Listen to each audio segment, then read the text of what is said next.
All right, Exodus 20 today. We are reaching the halfway point of the book of Exodus. So last week, our people of Israel, they arrived at Mount Sinai. And remember, God invited his people closer to himself into relationship while also establishing boundaries. Okay, they weren't going to be able to approach him just casually on their own any way that they wanted to. And this week, God starts to lay down some new laws, some new commandments. So we are going through the 10 Commandments today. Let's start Exodus 20, verse 1. And God spoke all these words, saying, I am the Lord your God, who brought you out of the land of Egypt, out of the house of slavery. You shall have no other gods before me. You shall not make yourselves a carved image, or any likeness of anything that is in heaven above, or that is in the earth beneath, or that is in the water under the earth. You shall not bow down to them, or serve them. For I, the Lord your God, am a jealous God, visiting the iniquity of the fathers on the children to the third and fourth generation of those who hate me, but showing steadfast love to thousands of those who love me and keep my commands. You shall not take the name of the Lord your God in vain, for the Lord will not hold him guiltless who takes his name in vain. Remember the Sabbath day and keep it holy. 6 days you shall labor and do all your work, but the seventh day is the Sabbath to the Lord your God. On it you shall not do any work, you or your son or your daughter or your male servant or your female servant or your livestock or the sojourner who is within your gates. For in 6 days the Lord made heaven and earth, the sea and all that is in them, and rested on the seventh day. Therefore the Lord blessed the Sabbath day and made it holy. Okay? So before God starts giving these commands, he reminds him and opens up with his credentials. I am the Lord. I'm the one who brought you out of Egypt, out of slavery. Okay? And this is not accidental. He's not opening up with, congratulations, I got you out of Egypt, here's your new laws to focus on. He opens here with, this is who I am. This is where we've come from. This is where we're going. This is what I've already done for you. Okay?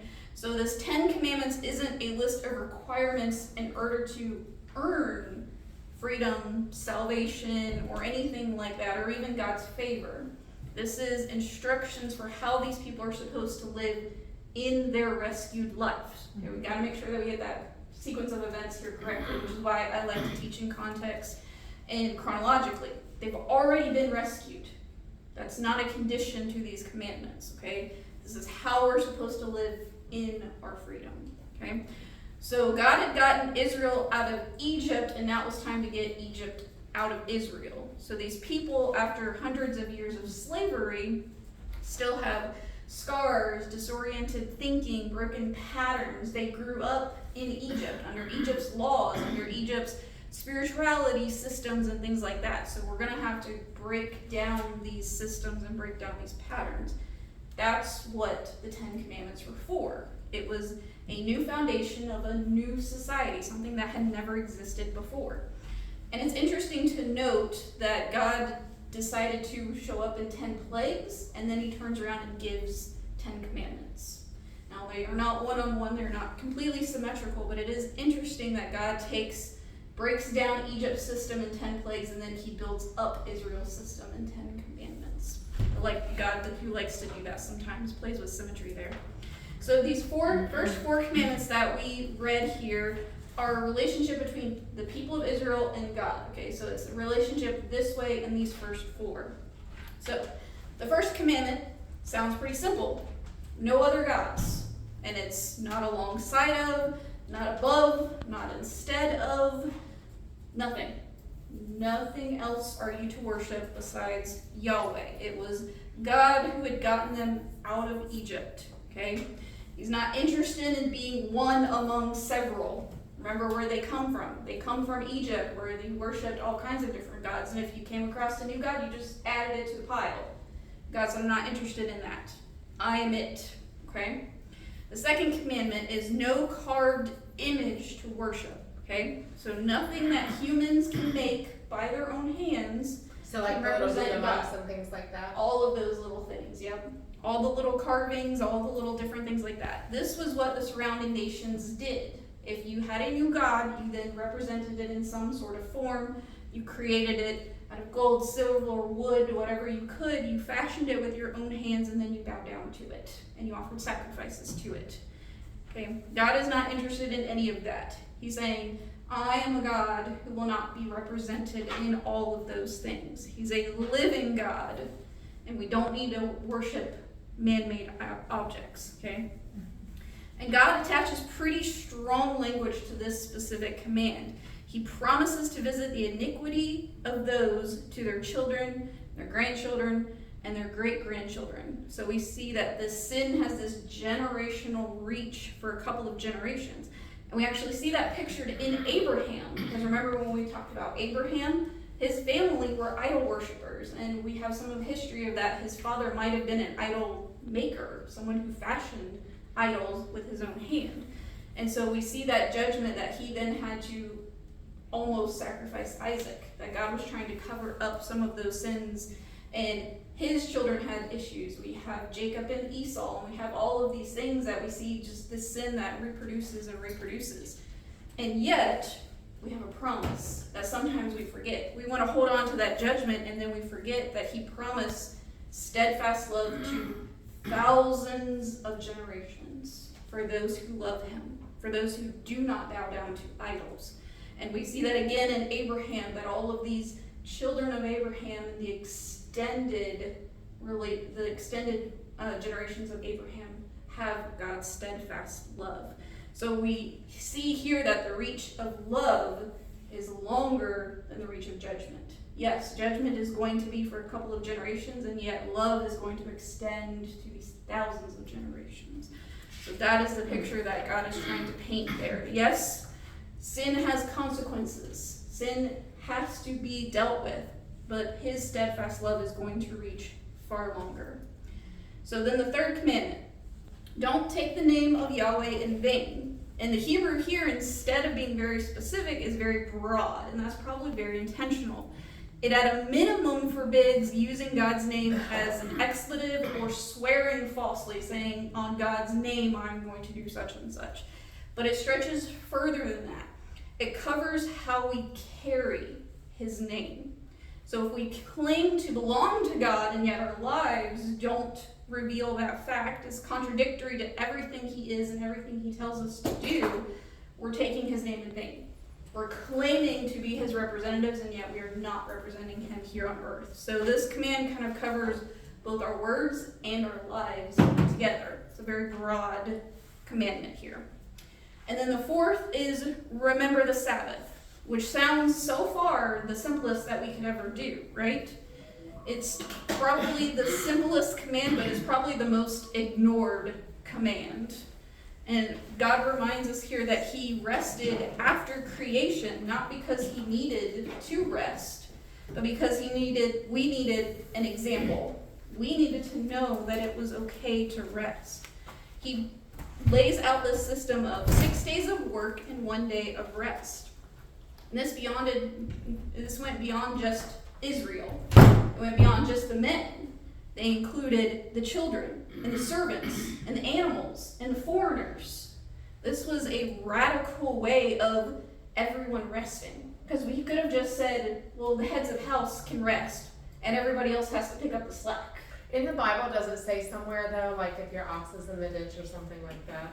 Yeah, so there's further clarifications to some of these of they would take rest to then the extreme of, well, I can't do anything. Right. But if somebody's in danger, he's saying, yeah, it's okay to help if somebody's in danger.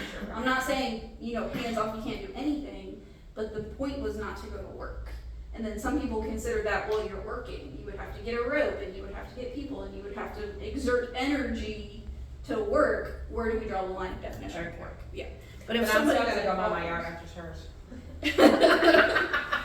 While you listen to praise music. Well, all the listening to time. praise That's all I You do. go- And I don't think I'm mowing anything it doesn't sound like. Not today. Not today. God said, no, You're it's time to resting. rest. You're resting today. Yeah, he will cover that. Last week, Anya ripped her toenail off and got out of helping me. I was like, this week she's All right. Okay.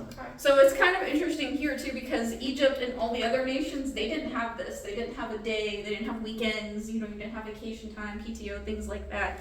So it's actually kind of radical to have everyone resting on one whole day. Because remember, like we talked about last week, you don't work, you don't eat. Okay, so if you're not working for a whole day, you have to rely on God to provide for you on that other day. So God is establishing very countercultural things that have become very common to us, but we have to remember the context Yeah, here. wouldn't God have given us extra provisions, for lack of better words, like the day before, or throughout that week, Mhm. like extra Yeah, we stock saw of that grain or in manna, where we have on Fridays that we get double the manna so that we don't have to go and pick it on Saturdays. So he's building in this extra provisions, but the thing is about trust. Remember? Because we have some Trusting that people he's going to provide. trusting that he's going to provide. That's Yeah. the test there.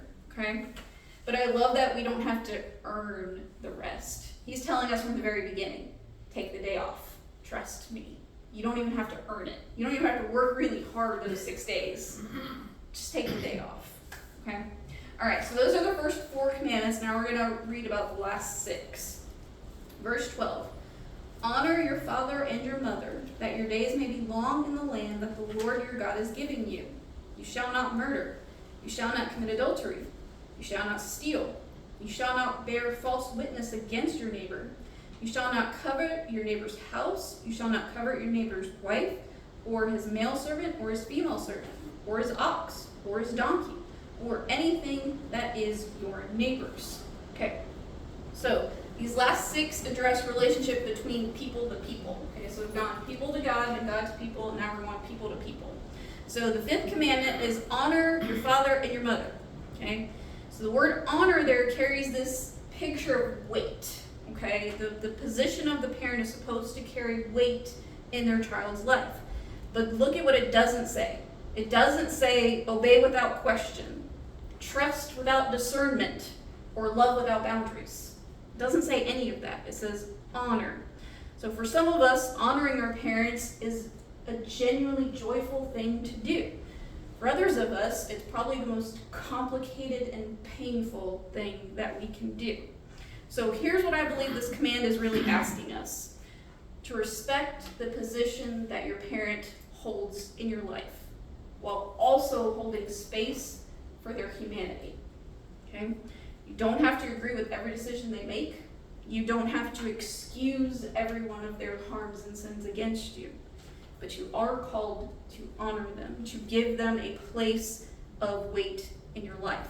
Sometimes that means doing it with distance. Sometimes that means doing it with boundaries. Sometimes that means doing it in a lot of prayer. Okay? But this command is the only one that comes with a promise. If you're able to accomplish it, things are going to go well for you. Okay? And it's interesting that God here attaches a blessing to probably one of the most difficult relationships human beings can have, parent and child. She says, if you can accomplish it, even if you try to honor your parents, it's going to go well with you. Okay? All right, so command 6, you shall not murder. The Hebrew word here is very specific. Unauthorized killing of a human being. And it also includes through negligence. Okay? So accountability is built into this command. It's also unique here in the ancient world that every person's life is considered valuable. That was not the culture at the time. Everyone was on a different hierarchy, a different plane. Men and adults had more value than women and children, things like that. People of freestanding had higher value than servants, things like that. Okay? So this command here is placing everyone on equal footing. Everyone has the right to their life. Okay? So this is a radical idea for the time, and it's not so radical for us today. We believe that. We believe that every human being has a right to life. It was radical for them during that time. And if you take that life, either intentionally or through neglect, you were then supposed to be punished for that. You had to answer for that crime. All right, so the 7th command, you shall not commit adultery. Well, it's pretty straightforward, okay? Faithfulness in marriage, pretty straightforward. Number 8, you shall not steal. Don't take anything that doesn't belong to you. That sounds like an easy one, right? If it's not yours, don't touch it. That's what I taught my children. But the Hebrew word here also carries a sense of deceiving. So even the command of open theft or decept, so gaining something through deceiving someone, is also covered underneath here of do not steal. Okay? Number 9, do not bear false witness. It means don't testify falsely against someone else. Don't say something that is not true about somebody else. And so it builds on the previous one of don't steal, don't deceive, by specifically saying if you damage somebody else's reputation, you can't take that back with your words, okay? So don't steal their reputation is kind of more what it's talking about there, about bearing false witness. And then number 10, you shall not covet. And God gets really specific here. He's like, if you need specifics, I'll give you a list. Not your neighbor's spouse, not their servants, not their ox, not their donkey, not anything that belongs to them. Not their house, not their career, not their marriage, not their children's health, not their car, not their wardrobe, not their social media life. Okay? This is probably the second most neglected on the list, probably after the Sabbath, because it's the only one that lives completely internally. Most of us can avoid murder and theft and adultery while also coveting everything our neighbor has. Footnote C, commandment 7 and 8 Yep. for reference. Because God here is going after the root. Because if you don't covet, you don't steal. If you don't covet, you don't commit adultery. If you don't covet, you don't murder. Okay? So we're going after the root. Or you're here. just really weak. Weak. Yeah. Don't covet? No, you said if you don't covet, then you wouldn't murder, you wouldn't cheat or whatever. Right. Well, that's where a lot of it comes from, is that we want something somebody else has. So we decide that we can take it. Oh? Yeah. We can take their life. We can take their spouse. We can take their property because... Yeah, I wasn't thinking that. Yeah. My brain does not go that way. God knew that some of our Yes, brains are going to go unfortunately, there. though. Yes, Yeah. I mean, just as an example, like, people have to think of the craziest things. We went to the bowling thing yesterday. I went in, I had my iced coffee, and it says no outside drinks, but I know the people, and I was like, it's just iced coffee, and why? And she was like, people put alcohol in their cups and bring them in. Yeah. I'm like, oh, well, that's not me. It's just iced coffee. Yeah, God understands how crazy. our sin can get really, really deep in us. Okay? So, imagine But a is world... coveting, excuse me, is coveting saying, You're wanting something that belongs to somebody but else. does it have to be, so okay, much. obsessively, not like, oh, that's Obsessively. cute, wish I had one. Oh, no. That's different than I'm going to take that. Or because I'm married, I but will. he's cute, and Yeah. in your head thinking, oh, that's a cute dude, but I'm not gonna take. So it's But like I'm taking married. possession. from Taking a someone. possession Okay. of it. Like, Okay. that's so cute, it's now going to be mine, and I'm going to take it from you. Yeah, okay. By Yeah. any means necessary. By any means necessary. Okay. Yeah, Okay. that's where coveting draws the line there. Yeah, I want it, I'm gonna take it, even if it violates your rights. Yeah. That's crazy. So imagine a world where every human being genuinely lived out just these 10 commandments. That would be Peace. incredible. Yeah. No murdering, no betrayal, no theft, no consuming desire for what somebody else had. It would be Wouldn't that be crazy? incredible. Just Mhm. 10 commandments. That's it. Just 10 basic rules. If everyone lived by them, we would have a very peaceful society. And then you go to know how many more laws made? Yeah. We didn't have to add 600 more laws to all of this to clarify what God meant. We're just gonna go with these 10. Just live by these 10. Imagine if you woke up tomorrow and everyone just lived by these 10 laws. It would be such an incredible But then society. we wouldn't have other religions, because the other religions worship things that are not just. Right, and they don't Right. follow these 10 commandments. Yes. But it's incredible to think about how God was building this society, and he starts with these just 10 basic things that we need to be reminded of, because we're going to struggle with all of these things. Okay? Alright, verse 18. Now when all the people saw the thunder and flashes of lightning and the sound of the trumpet and the mountains smoking, the people were afraid and trembled, and they stood far off, and said to Moses, "You speak to us, and we will listen, but do not let God speak to us, lest we die." Moses said to the people, "Do not fear, for God has come to test you, that the fear of him may be before you, that you may not sin.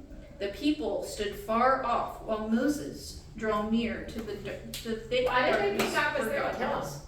What did I miss? So remember where the people are. We're standing at the bottom of the mountain. We have a boundary around it. Okay. There's thunder and lightning, and it's smoking, and it's horrible, and God is speaking, and his voice is so loud, and the trumpet is going off. They're just terrified of what's happening here. And isn't he just speaking the commandments? He's just saying these 10 commandments. This is what you're supposed to do. But it was such an awe-inspiring, terrifying, holy moment that they all take a step back. And they're like, we cannot handle And they all may of not this. have actually understood Well, my what he was auditory saying would have correct Yeah. at that time, but like, Yeah, and they recognize that it's the voice of God. Because they tell Moses, you talk to us. We can't listen to God's voice anymore. It's too overwhelming for us to hear. You just tell us what God has to say. 2 million people took a step back. Look, we can't handle this. They couldn't handle the truth incoming, or was their Is the sensory input just overloaded? probably a lot of that in that God's holiness is showing up and it's just too overwhelming for human beings. Yeah. So Moses is receiving all of this and everyone is hearing this, but they cannot take it. They have to take a step back. They have to add distance and they say, no, Moses, you go talk to God and we'll just listen to whatever you say. Okay? We can't listen directly. Okay? So, some of us tend to do this. We want the benefit of somebody else being close to God instead of us drawing near to God ourselves. We want the word delivered secondhand through a pastor. We want a relationship mediated. We want the fire of God on somebody else. And we're just going to take the benefit of it. And Moses turns around to them and he says, do not be afraid. Okay? God isn't doing this to terrify you. He isn't doing this because he's mad at you. He wants you to have a proper fear and reverence and awe for him so that you won't sin. Because if you understand you are not God and he is, you will live and follow these commandments. Okay? So the commandments and this frightening display that are going on here is saying the same thing. Okay? People who understand enough about God will live like they understand God. So that was the whole goal of this, that God is giving these 10 commandments, not because he's mad and he knows people. He's saying, listen, if you understand all this, you understand who I am, you understand who you are, you're going to have a great life. Everything's going to go great for you. And then Moses turned around and he's the one who goes back up into the clouds. Okay? So let's wrap up the rest of this chapter. Because this is where it gets confusing for some of us, but we're going to put it in context. Verse 22. Then the Lord said to Moses, thus you shall say to the people of Israel, you have seen for yourselves that I have talked with you from heaven. You shall not make gods of silver to be with me, nor shall you make for yourself gods of gold. An altar of earth you shall make for me, and sacrifice on it your burnt offerings and your peace offerings, your sheep and your oxen. And every place where I cause my name to be remembered, I will come to you and bless you. If you make me an altar of stone, you shall not build it on hewn stones. For if you wield your tool on it, you profane it. You shall not go up by steps to my altar, that your nakedness be not exposed on it. And we go, what does all that mean? That's really confusing. 10 commandments clear, got it. We can handle that. What does all this mean, right? So God's kind of expounding on some stuff, and he's picking up some of those first commandments, and he's circling back here to idols and altars. He's saying, don't make gods of silver and gold. This is going to become very ironic in a very, very short time. They're going to make a golden calf, and they're going to worship it. We're just chapters away from that incident, okay? So he's reminding them, don't make idols of silver and gold.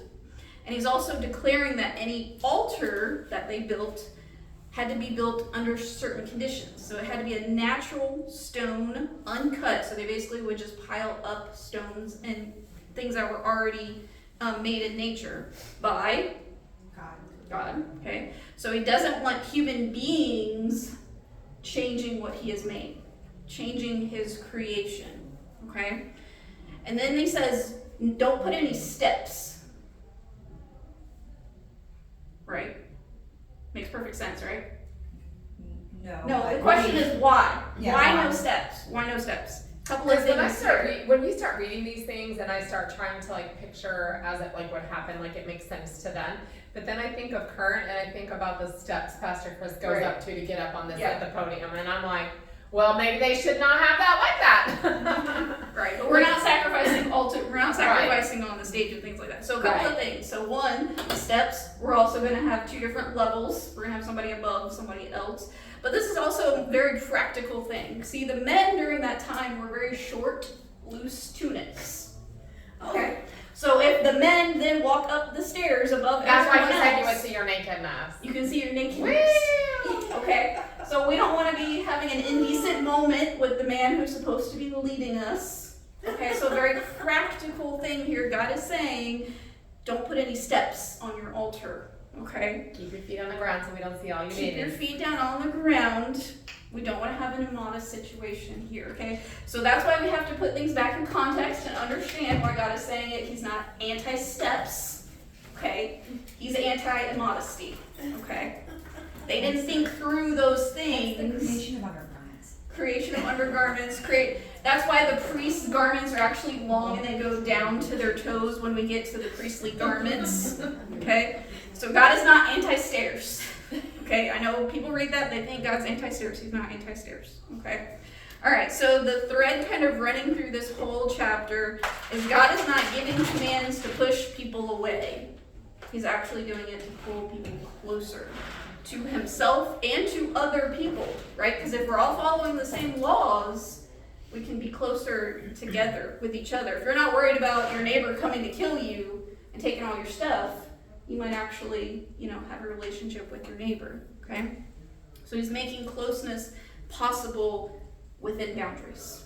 Boundaries are not a bad thing, okay? This is how we live in freedom and genuine relationship. We have proper boundaries with each other and with God so we can actually grow, okay? All right, so the people heard these 10 commandments and they took a step back.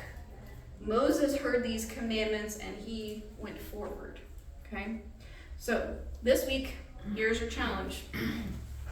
Out of the 10 commandments, I want you to pick the one that you've kept at a distance. Either it's too demanding or inconvenient or complicated.